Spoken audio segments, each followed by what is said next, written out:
Welcome to the Natural Parents Podcast, where we will cover all things faith, health, family, and wealth through a biblical perspective of putting things in life that matter most back into order. We're reminded in Matthew 6:33, where Jesus said, "But seek first the kingdom of God and all of his righteousness, and all of these things will be added unto you." Join us each week as we focus on what truly matters most in this life and passing those values on to the next generation. This is the Natural Parents Podcast with Ryan and Abbie Hewkin. What if I told you your words are shaping your child's future, whether you mean to or not? Your voice becomes your child's inner voice. So is it speaking life or death? That's a scary thought. It is so scary. It's very convicting, honestly, as parents, just to talk about and discuss today. It's not ever meant.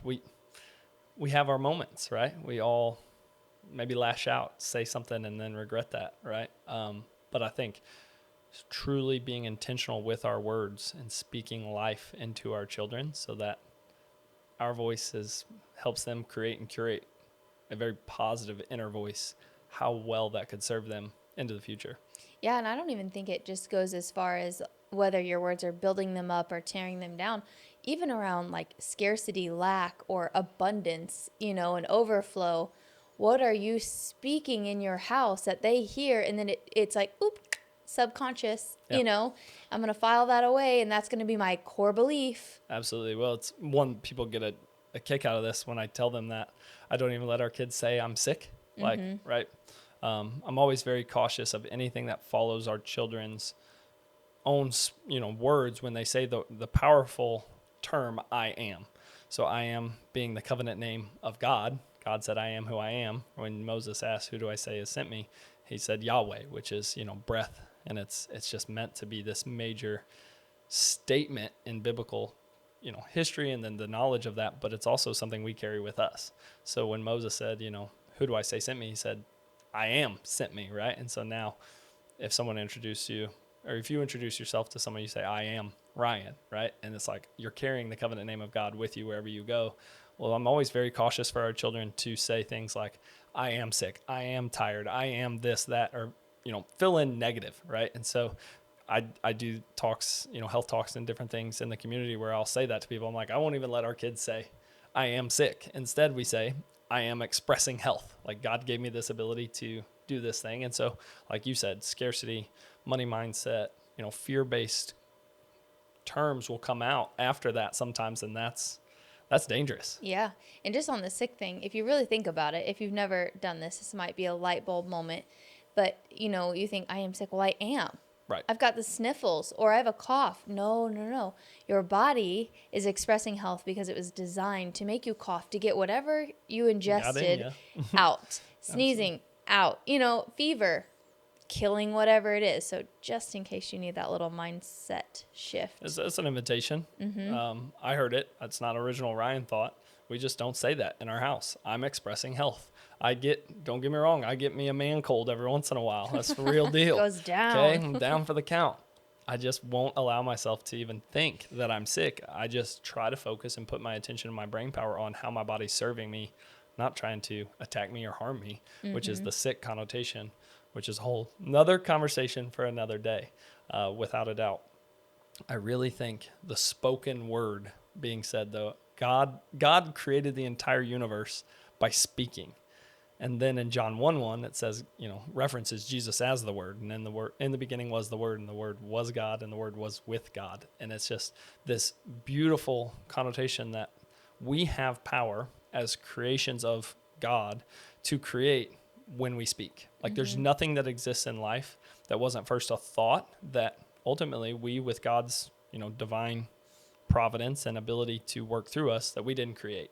And so if you're trying to create, in this case, a positive inner voice for your child, we have to be very mindful of the words we speak. Proverbs says, both life and death are in the power of the tongue. And one of my favorite pastors, he says that you can your words to your children will either be blessings in which you bless them with, or they will be curses in which you curse them with. And that was, again, for me, so convicting when I heard it for the first time, and why I was hopeful that we could talk about it on this podcast is because I think it really, truly does if we just put a little bit of attention on it every single day, have the power to change our children's future. Yeah, even as far as I know, we don't need to go down the whole list of what we encourage our kids not to say, but even I can't, and because that just shuts the door on the possibility. And hate, we don't say hate. You cannot like something, but hate can't live in your heart. And so, but whenever we switch that to I'm having a hard time with, they end up getting it. When they'll slip up and they're like, well, I can't get the lid off. No. You're having a hard time. Right. And so and then it's almost like immediate once they shift that mindset. And so again, I would say that that's more of like the blessing, but even as far as, blessing versus curse. So speaking life into them, speaking compliments into them, if they are being difficult, all children are. You don't need to say you're being so difficult today. Instead, you can reword that, to just say, I feel like you're maybe having a hard time. What's going on? How can we talk about that? Instead of letting that moment be something that you speak that in, because not only does that then go in as I'm difficult, but it also fuels them, to continue to be more difficult. It's hard on you when you say that. It changes your mindset and lets you spiral into negativity as well. Yeah, and one we personally always struggled with is when people will say to our kids, oh, you're shy. Yes. It's a natural connotation for a child. Again, in a safe environment where I'm there present with someone speaking to them, my encouragement is for my child to speak to them. Last night we were at a church here in town, and a woman came out of the bathroom behind Jennings and I. We're at the water fountain, and we're filling it up, and she sees that Jennings got a new haircut. It matches mine. He's pretty pumped about it and pretty proud of it. And she said, oh, I like your haircut. She just, obviously, you could tell it's a buzz cut, so you could tell it was pretty short. And he said, thank you, but he said it to the water fountain. And I joke with him. I was like, well, the water fountain didn't compliment you. Tell her, right? And it's natural for him to kind of shy away. I think that's all of us. I remember being that way when I was a child. But when someone's speaking to you, and again, it's a safe environment, my encouragement is for our children to turn and look to them and speak to them, right, and say what they want to say. So he did that and said thank you to her, and it was cute. But why I bring that up is because I think in that moment it didn't happen. The woman could have said, oh, you're so shy. Oh, are you just being shy? And it's like, no, what do we tell our kids all the time? You're bold, you're strong, you're courageous, right? All of these words that we can speak into them. But again, we're never going to always get it right. So what do we do in the moments, Abbie, when we get it wrong? Take a deep breath. You asked me last night what I needed to do when we got home after a long car ride in the car with the kids. I said, pray. Yeah. Pray and breathe. I think that even if you do get it wrong, even if you do say something that you're like playing it back, oh, that may not have been the best thing that I can say. It's admitting to that. And sitting down. I mean, we are not perfect. There's definitely plenty of times that I'm not, but you're pretty close. Yeah, I'm speaking for you. Right. But there's been lots of times that we've had to sit down. Hey, I didn't really react the way I should have. I shouldn't have said that. And when you admit that fault and you apologize to them, it teaches them that they're not always going to get it right. They're not always going to be perfect, because we don't want them to strive for perfection. Yeah. We want them to humbly admit that they may have done wrong, and to go to that person and be able to say that and clear the air, make up. It's the humble piece that can be hard, I think, as parents, right? I remember growing up, great mom and dad, they would say things like, because I said so, right? And I'll do that. And that was always so frustrating for me as a kid. It's like, what do you mean, because I said so? But there's times with my kids that is like, we're doing that because that's what I said. That's just the way it's going to be, and that's fine. However, there's also times where we have to set aside our pride and go back and let our child, 5, 7, 3 years old, however old they might be, and say, I was wrong. It's really hard for us to do because we have this position of authority that God's given us with our children. But go back and say, I was wrong. I shouldn't have said it that way. I shouldn't have spoke to you like that. We should say it this way. I meant to say it this way. This is what I was thinking, right? That's hard to do, is to admit fault, admit wrong, especially as a albeit weird to think about, kind of the authority in the room as the parent with a child relationship. And so, yeah, setting aside that, being humble, set aside your parental pride, if you will, of always, I say all the time, do we have a need to be right? Or is this a situation that we could, compromise or come to a, discussion around? So I feel like you're thinking of the yogurt. Yeah. I make up rules in my head. I don't know why. But the kids, I was on it. I made dinner. It was like 5:00. But then by the time it's bedtime, they're all hungry again. That's 5:00 dinner. It feels good And that so, you got it going, but yes, it means there has to be second dinner. Yeah, so they're all hungry, and they're like, Mom, I'm hungry. I'm like, I already clean. But we also had popsicles. I let them have popsicles after their dinner. And so it's like, okay, sweet treat. Check. Well, then they wanted yogurt for their treat. And I'm like, oh, we can't do yogurt. We need to do like a beef stick well, I just really want yogurt. I'm like, no, we can't do that. And you look at me like, why not, Mom? It's yogurt with protein powder mixed in. And it just felt like it was too sweet. But I mean, you were right. And so it's like we do this to ourselves. Right. We just make up these rules that aren't really rules. Nobody told me whatever. So that's just a little tangent. But It is. And that's a real life example, because that's always our heart posture in these conversations is to just be mere funnels of discussion, right? Conviction, not condemnation around anything in the parenting world. I think we live in a world where you get on the wrong side of TikTok or Instagram or social media, and it's just, you feel this parental shame. I always call it like the greatest thing I see, and I'll talk to you about this, was like mom guilt. We'll get the keyboard warriors and people saying, oh, you should do it this way, you shouldn't do it that way. And it's not that. We're just sharing real life examples of this is how it works in our life. This is how we see it. How can we be better about this? How can we deepen this conversation so that the next generation of kids aren't as messed up as we are? Right. I love to say all the time, we're just messed up people trying not to mess up people. And I think it's manifest in this and the power of our words for sure. Yeah, I completely agree. And, there's everyday things that we could say to our kids that we just don't always feel like they're going to be harmful, that might. And it's hard to think through every single situation of like, is this going to damage them when they're older? Because there's different things that, our generation's parents did that I don't think that they knew that it would send us all to therapy for the rest of our lives, over different things. I don't know if I've said this on the podcast before, but I always find it funny that the older generations, like our parents and grandparents, complain about the younger generation, but they're the ones that raised us. Yes. It's funny. We're going to do the same thing. I think it's just it stands the test of time. That's a reality of, that generation, those millennials, or whatever. Hey guys, we want you to come hang out with us this summer at the Natural Parents Expo. It's going to be July 26th in Chesterfield, Missouri. Get your tickets at thenaturalparents.com.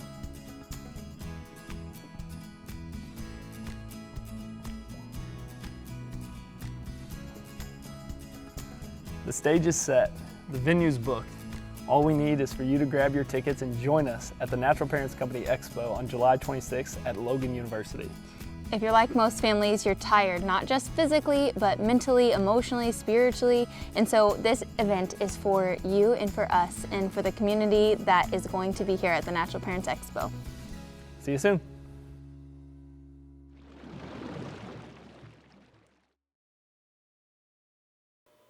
I think another one of the things that goes underneath the everyday curses conversation is the you're just like, or why don't you do it like? And what I mean by that is I see it all the time with siblings.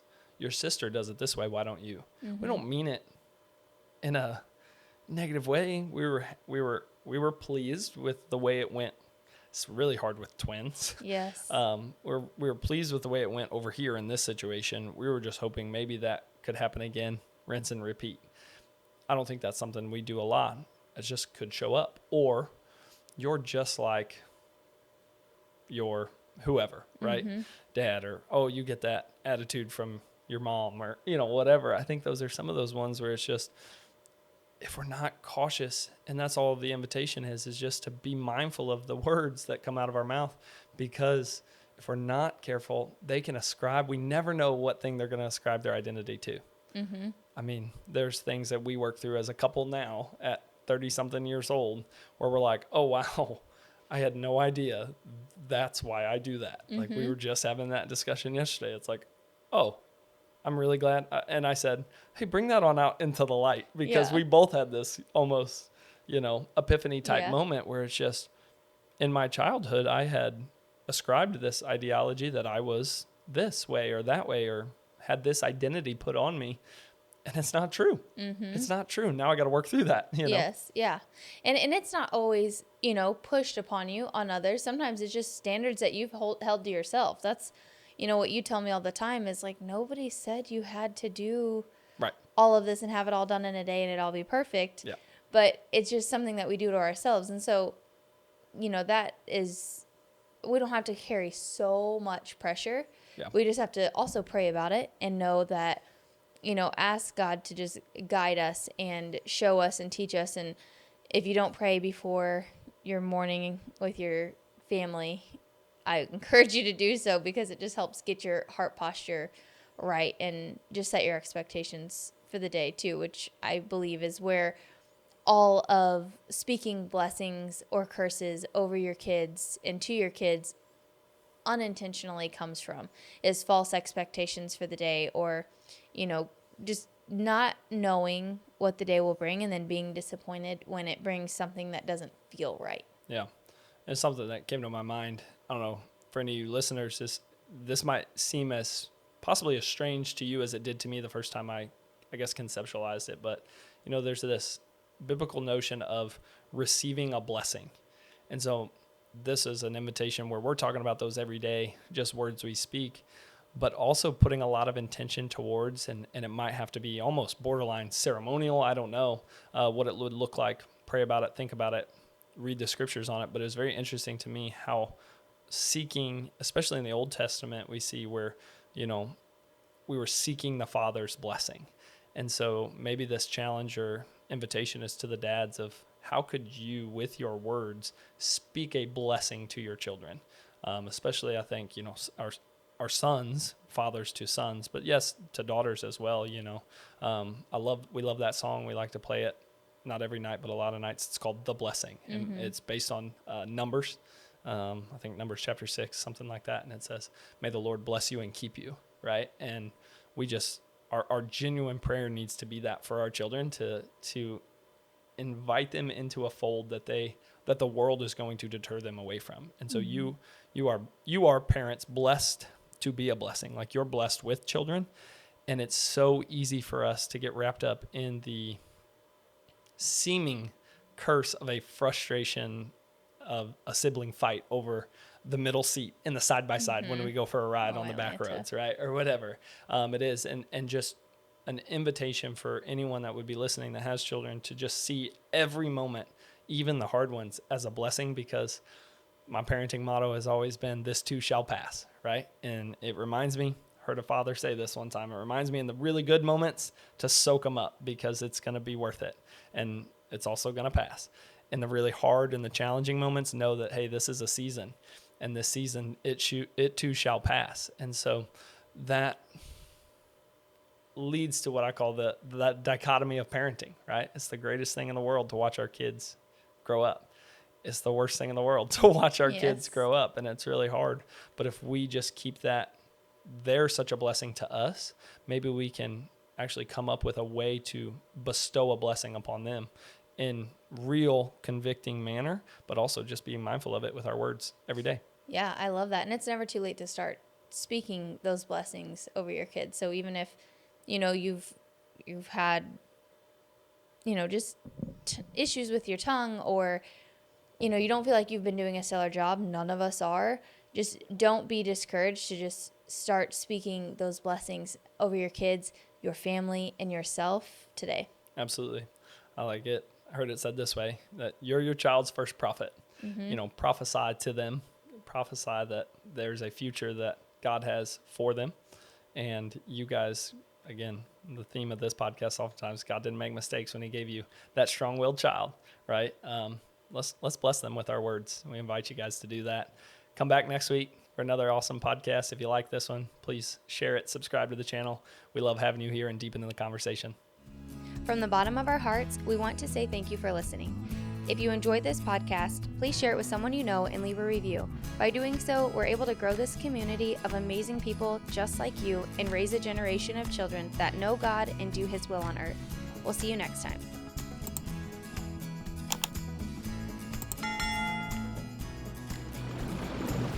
This is the Natural Parents Podcast with Ryan and Abbie Hewkin.